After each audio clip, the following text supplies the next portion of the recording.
It's Jay Wachs live at Bearden's Restaurant in Rocky River, Ohio. This is the Hawken School reunion edition. We're up here for my 51st birthday, and I have company with me. From the 1977-78 school year, say hello to Jim Gross, fourth grade teacher extraordinaire. Then, from the 1978-79 school year, say hello to Linda Gojak. I was 4. The math genius of Hawken School. I was 4. So, we'll start with you. This man taught me the joy of reading. You know that? It was because of you that I developed a passion for reading. Good. Because we read so many books in fourth grade, and I have so many memories of your class. And I'm sure you have a lot of memories of all of your students. But I remember sitting in a circle by the cubbies with vocabulary cards and using them in a sentence.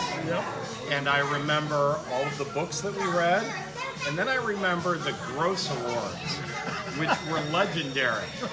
And I remember one thing, and you told me that one of the reasons I won a Gross Award was because I always checked your disposition before checking in with you. Not that he was a monster or anything. He was actually one of the kindest teachers I ever had. Do you remember that year, 77, 78? I do. What is a... Oh, he brought a visual aid. Totally not prepared for this at all. Yep. This is incredible that you have this. Was the picture of Jay's class. Note the bell bottoms and everything, the 70s styles. Yeah, the only thing missing from this photo is Alicia Bridges and I Love the Nightlife. Yeah, and we look had, at we you. had a few wannabe John Travolta. Or Revolta, maybe, Yeah, right. depending. Yep, the no hair. Yeah, you had some hair. It's true. Right. So what do you remember about teaching in the 70s?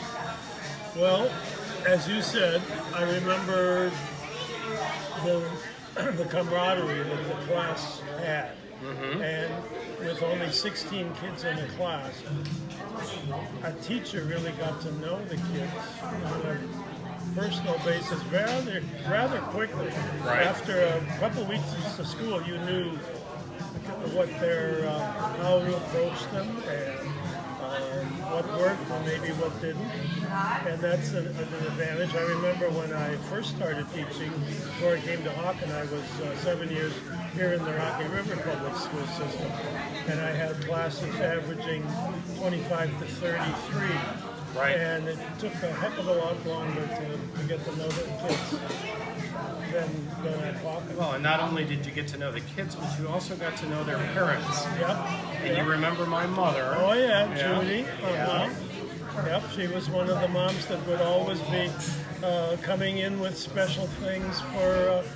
It didn't have to be a birthday or a holiday. Every once in a while, she'd be at the door, and I baked, and thought you and the kids would like that. See, that was my mother. God rest her soul. Yep. And of course, all the little stuff that starts in fourth grade between the boys and the girls. Sure. You know, that was always fun. Well, this was an interesting class because this was the first coeducational class to go through Hawken School. I think it was. When we started in 73, we had 5 girls. And of those 5 girls, I think maybe 2 are in this picture. Oh, let's see. Kim Smith and Stephanie Sogg were in that original class of 5 girls. Right. There's a good picture that is in all the Hawken books of that first group of girls. I think it was at homecoming at the upper school, and Charlie Putas is with them, and they're all with corsages that are bigger than they are. They made such a big deal of these 5 girls that you wonder, oh, please, just let them be kids and let them. But they made it through too. And when I first came to Hawken, I had 4 years of all-boy classes before the girls came along. So it wasn't a big shock to have girls because I had them when I taught here in Rocky River. But some of the faculty were really, frightened. What do we do with them? It was like another other It's a different species world. is coming in. Yeah. Not anymore.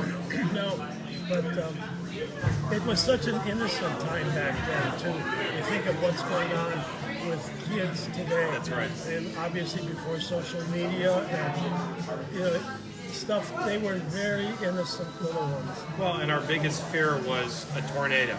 Yeah. Because, a few years before this class, there was a big tornado in Xenia, Ohio. Right. Decimated the town. As a result of that, we would have tornado drills. We'd have to get into the crouch position and face the wall. Never had one storm. No, of course not. But we were ready. We were ready in case they did. Yep. Well, on the other side of the coin is Linda Gojak, who I and my classmates were her very first class at Hawken School. And math was never my strong suit, but I got through math because of this woman and a little song called Deep and Wide. Do you remember that? It was the geometry song about the world being deep and wide. And you would get angry at us because we would sing it. No, I don't remember that. Probably But that's better off okay. than I don't. Probably better off. What did you think of coming to Hawken School in 1978? Because I have some very specific memories of you. And they're all good. Thank you. Yeah. Got me nervous. I was really nervous because I taught in a wonderful school district before I came to Hawken. Right. And the only reason I went to Hawken was because I wanted to teach only math. And nobody had ever heard of anybody teaching elementary or middle school only math. Hawken, the babies hired me.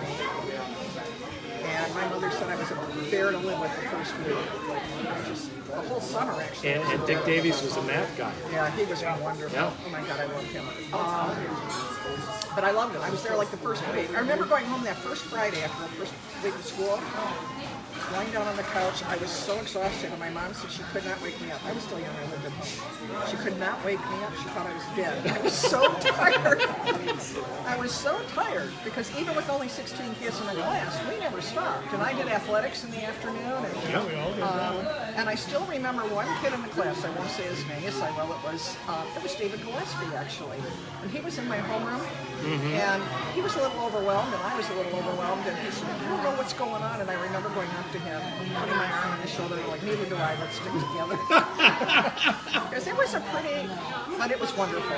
I was there for 22, 23 years. I loved it. I loved it. One of my favorite memories of you was a celebrity crush that you had.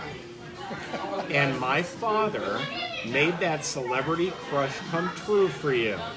In 5th grade, we had a celebrity spaghetti dinner, and our guest of honor was none other than Cleveland Indians second baseman Dwayne Kuiper.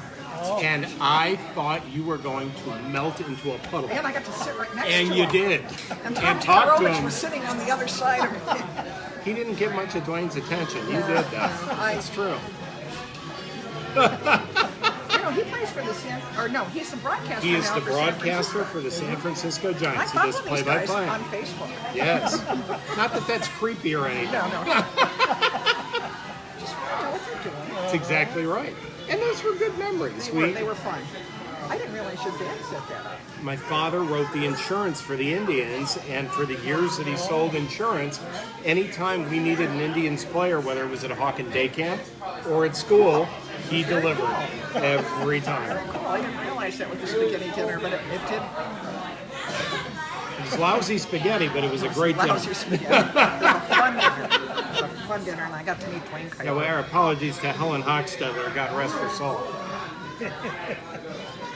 Well, it has been fun to revisit and to spend time with 4th and 5th grade teachers from Hawken School. This has been a great 51st birthday. Our motto at Hawken School is that each generation introduces its successor to a higher plane of life. So, of course, my daughter is behind the camera, high on cheeseburger.